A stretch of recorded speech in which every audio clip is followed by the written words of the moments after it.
Halo semuanya, pada video kali ini saya akan menjelaskan dan mempraktekkan bagaimana melakukan analisis uji korelasi Pearson menggunakan program EViews. Nah, sebelum saya melakukan praktek di program EViews, saya akan menjelaskan sedikit perihal konsep dasar dari uji korelasi Pearson.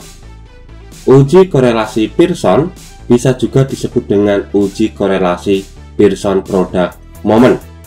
Nah, skala data yang digunakan dalam uji korelasi Pearson yaitu data interval atau data rasio. Nah, selanjutnya ada beberapa tujuan dilakukannya uji korelasi. Di antaranya, yang pertama yaitu untuk mengetahui ada atau tidaknya hubungan antar variabel. Nah, yang kedua, untuk mengukur tingkat keeratan hubungan antar variabel. Dan yang terakhir yaitu untuk mengetahui arah hubungan antar variabel. Bisa bersifat positif, yang artinya searah, ataupun bersifat negatif, yang artinya tidak searah. Nah, setelah kita mengetahui tentang konsep dasar dari uji korelasi Pearson, selanjutnya kawan semua bisa fokus pada program Microsoft Excel. Nah, di sini ada data perusahaan dari tahun 2011 sampai tahun 2015. Nah, data ini merupakan data kuartalan, yaitu kuartal 1 sampai kuartal 4 dari tahun 2011 sampai tahun 2015. Nah, di dalam contoh data ini saya menggunakan dua variabel independen yaitu X1 dan X2 dan satu variabel dependen. Nah, langsung saja saya akan melakukan input data di program EViews. Caranya, pilih file, lalu pilih new work file. Nah, di bagian work file struktur tipe kita biarkan default, lalu di bagian frekuensi ini annual ganti quarterly, artinya data kuartal. Nah, untuk start date isikan tahun 2011. Lalu untuk end date isikan tahun 2015. Lalu pilih OK. Nah, selanjutnya pilih quick, lalu pilih empty group. Nah, untuk data ini kita input, copy, lalu paste di EViews. Nah, yang ini ya, sebelah sini, klik kanan lalu paste.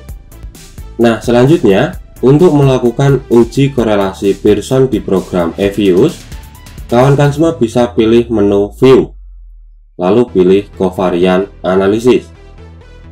Hilangkan checklist pada Covariant, lalu checklist pada Correlation dan Probability, lalu pilih OK.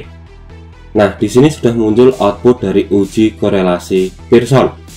Nah, sebelum kita melakukan interpretasi pada output uji korelasi Pearson, alangkah baiknya kita harus mengetahui tentang kriteria pengujian dalam uji korelasi Pearson. Jika nilai p-value kurang dari 0,05, maka berkesimpulan ada hubungan secara signifikan. Dan jika nilai p-value lebih besar dari 0,05, maka berkesimpulan tidak ada hubungan secara signifikan. Nah, setelah kita mengetahui tentang kriteria pengujian dalam uji korelasi Pearson, selanjutnya di sini ada analisis output EViews untuk uji korelasi Pearson. Nah, output ini sudah saya copy ya kawan-kawan semua. Ini hasil kopiannya sudah saya taruh di file PDF. Untuk analisis output EViews untuk uji korelasi Pearson, kawan semua bisa fokus pada angka yang sudah saya kasih warna kuning. Nah, ini ya. Untuk variabel X1 memiliki nilai p-value sebesar 0,042. Nah, yang ini ya. 0,0427. Untuk nilai signifikansi atau nilai p-value pada variabel X1 dengan variabel Y, maka bisa ditarik kesimpulan bahwa variabel X1 memiliki hubungan yang signifikan terhadap variabel Y. Nah, nilai korelasi yang diperoleh bernilai negatif, yaitu sebesar minus 0,457. Maka bisa diartikan bahwa arah hubungan kedua variabel yaitu tidak searah. Dengan kata lain, jika variabel X1 meningkat, maka variabel Y akan menurun. Lalu untuk tingkat keeratan hubungan kedua variabel yaitu sedang atau cukup.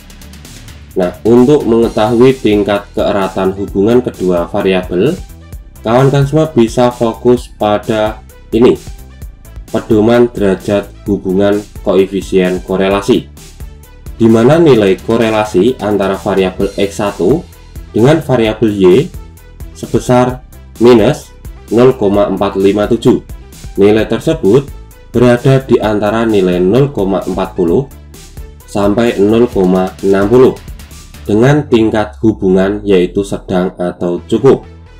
Nah, selanjutnya untuk hubungan variabel X2 dengan Y, variabel X2 memiliki nilai p-value sebesar 0,000. Nah, ini ya. Nilai tersebut kurang dari 0,05. Maka berkesimpulan, variabel X2 memiliki hubungan yang signifikan terhadap variabel Y. Nah, nilai korelasi yang diperoleh bernilai positif, yaitu sebesar 0,956. Nah, yang ini ya, 0,956,396. Maka bisa diartikan bahwa arah hubungan kedua variabel yaitu searah.